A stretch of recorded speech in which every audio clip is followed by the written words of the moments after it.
I just want to say before this video starts that I've recently started Invisalign, so if it sounds like I'm having a little bit of trouble forming my words, it's because there's a bunch of plastic around my teeth and it's making my mouth a bit weird. But regardless of that, wisdom halen it's hard to adwinne and jij jezelf English med adwinne. I was going to make 3 videos on Old English pronunciation.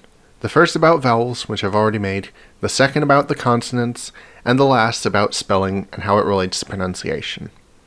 However, as I was writing my script for the consonants video, I realized that if I didn't talk about how things were spelled there, it would just turn into a list of consonants and me reading them off, which I felt like that wouldn't be very useful to any of us.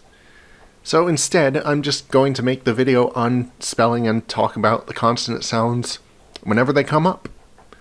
So as a brief review of Old English vowels, there are, in the early West Saxon dialect, 7 monophthongs, a, e, u, o, and u, and 3 diphthongs, a, o, and e, and these can all be either short or long.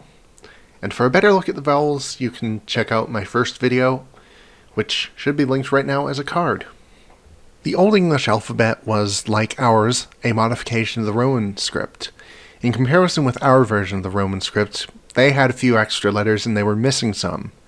U and V were the same letter, and the same goes for I and J.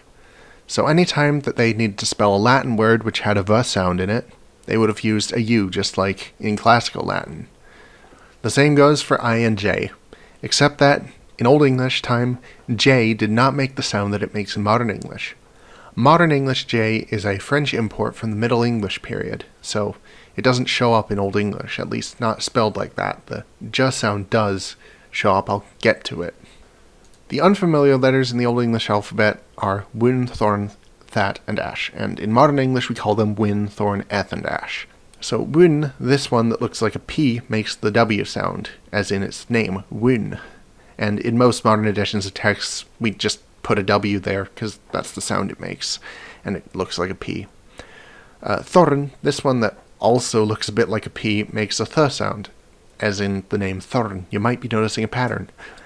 That, or eth, is also a th sound. There is no difference between it and thorn in Old English. You can just write it however you feel like. You can spell it that or that. It makes no difference. Ash makes the Modern English a sound, and it's used the same way as in the IPA, so if you watched my vowels video, you would have seen that. So in total, all the letters that are used in Old English and not in Latin that is being quoted in Old English is A, Ash, B, C, D, F, E, F, G, H, I, K, L, M, N, O, P, R, S, T, thorn, U, wyn, or W, X, and Y. I'm using the Modern English names of the letters because we don't know how the Old English speakers would have said it. I can reasonably make a guess. They probably would have said something like A, Ash, B, K, D, E. But I couldn't tell you that for sure, so I'm not going to put that in authoritatively. For the most part, the vowels are spelled as I gave them in the vowels video, and they match with their IPA spellings, with the exception of A, which is spelled E-A and not Ash-A. B, D, L, M, N, P, T, and X are pronounced exactly how you think they would be in English, so I don't need to talk about them. The other consonants, however, I do need to talk about. The letter C is either ka or cha. There are technically rules as to how a C is said in a given word, but they require a knowledge of etymology. It's not something you should bother yourself with. Most modern editions of English text, Old English text, will write a dot on top of C if it's pronounced cha. But very roughly, if a C comes after I, E, ash, or the diphthongs L, A, E, it'll be pronounced cha, and also after E as in each, meaning I. G is similar to C, but it also had another shift happen to it to make it doubly confusing. At the beginning of a word, it can be either ga or ya, and it's in the same distribution as ka and cha, so it'll also have the dot if necessary. When a single G appears in the middle of a word, which basically means between 2 vowels or between an R and a vowel or an L and a vowel or something like that, it'll either be pronounced ra, which is a fricative, like the Dutch word root, or Spanish amigo, or it will also again be pronounced ya. Again, this is the same distribution as ka and cha, So for example, bora and eye. Again, the latter would rather have a dot over it in modern editions. When a G is doubled, it can be either written CG or GG, they're identical, and it is either pronounced as a long ga, as in froga, or as the English J sound, as in budjan. Again, the latter would be written with dots over the CG. Now, unlike C, single G turns into y following all front vowels, so die with a y, but black with a ka. Again, this is all very complicated, and it's a lot simpler to say, look for the dot, or ask someone who knows Old English. The sounds fa, sa, and tha would turn into va, za, and tha in between vowels, so thewer, but havast, or that, but avale, or hús, but húsian. This is actually the origin of why some words change F to V in the plural, like knife, knives.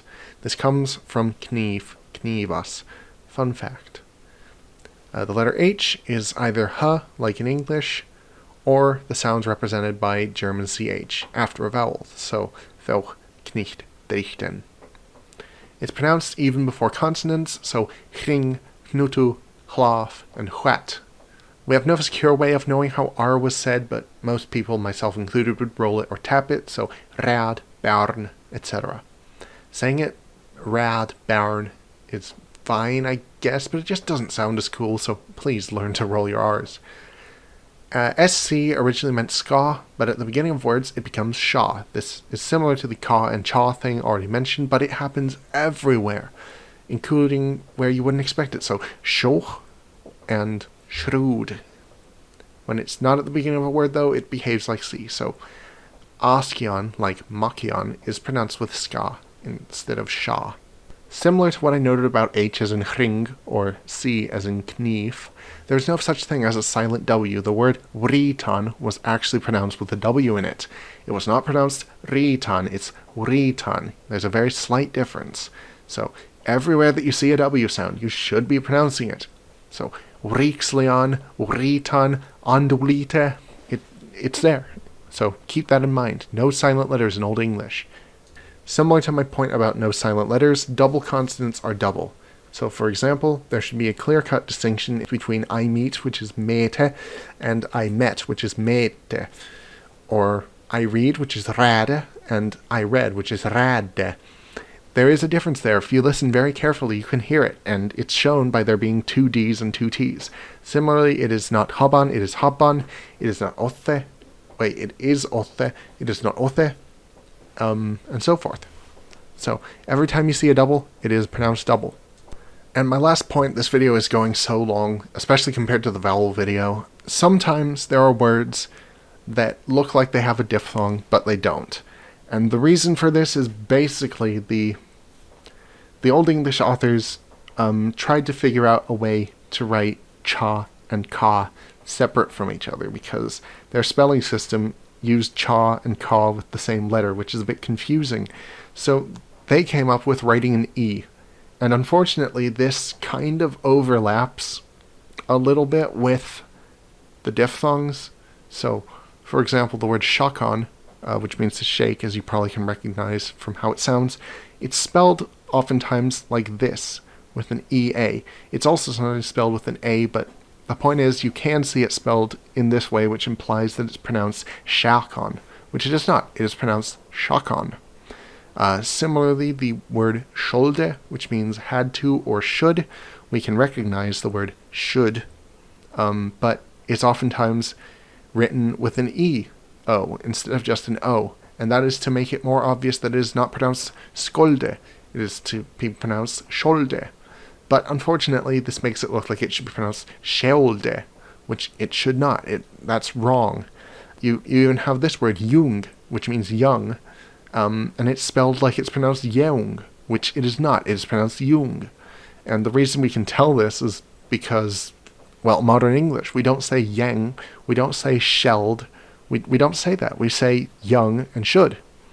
And that comes from the Old English pronunciation. So sometimes you just have to look at modern English to know how to pronounce something in Old English, which is really strange considering how much modern English has changed, but that's the thing. Old English is a bit of a mess. The spelling is not that good. There are old Germanic languages with spelling much more phonetic than this. But this is what we got, and it's still a lot better than modern English, where island has an S in it for some reason, and doubt has a B in it for some reason. So my point is, use all the resources you have available to you. Use modern English. Use the dots if they're written, because Old English is just a little bit of a mess. Anyway, I've been Adwina. Thank you for watching. I hope you can understand that this semester has been pretty tough on me, just like last semester was, so I haven't been able to think about making videos. But anyway, thank you for watching.